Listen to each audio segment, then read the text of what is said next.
అనుకున్నదొకటి, అయిందొకటి అంటే ఇదేనేమో!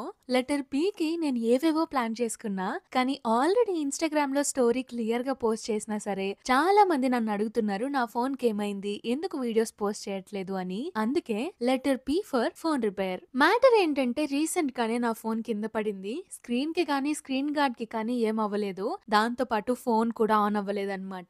సో, ఆ ఫోన్‌కి ఏమైంది? దాన్ని రిపేర్ చేపిద్దామని చాలా షాప్స్ తిరిగాము. అన్ని షాప్స్‌లోనూ 6000, 8000 అవుతుంది అని చెప్పారు. స్టాక్ లేదని చెప్పారు. 2 వీక్స్ పడుతుందని చెప్పారు. దట్ టూ స్క్రీన్ రీప్లేస్‌మెంట్ అయ్యాక ఫోన్ పెర్ఫార్మన్స్ తగ్గిపోతుందంట. ఫింగర్ ప్రింట్ కూడా వర్క్ అవ్వదంట. దానికోసం అంత ఖర్చు పెట్టి చేపించుకోవడం ఎందుకు? కొత్త ఫోనే తీసుకుందాం అని చెప్పి ఐఫోన్ కొందాం అనుకున్నాం. కానీ ఎందుకో మనసొప్పక ఇంకా కొన్ని రిపేర్ షాప్స్ ఎక్స్‌ప్లోర్ చేశాము. ఇంటికి దగ్గరలోనే ఒక షాప్ దొరికింది. ఈ షాప్‌లో టెక్నీషియన్ చాలా ఫ్రెండ్లీగున్నారు. చాలా మాట్లాడుతున్నారు. చాలా రిసీవ్ చేసుకున్నారు. లక్కీగా ఆయన ఇంగ్లీష్‌లో గూడా మాట్లాడుతున్నారు. This one is touch Oh, panel. okay, This okay. one touch panel is old.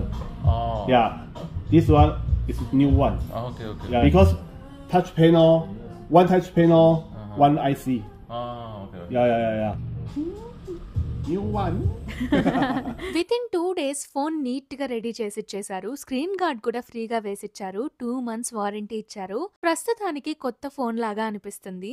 కానీ ముందు ముందు ఎలా ఉంటుందో చూడాలి.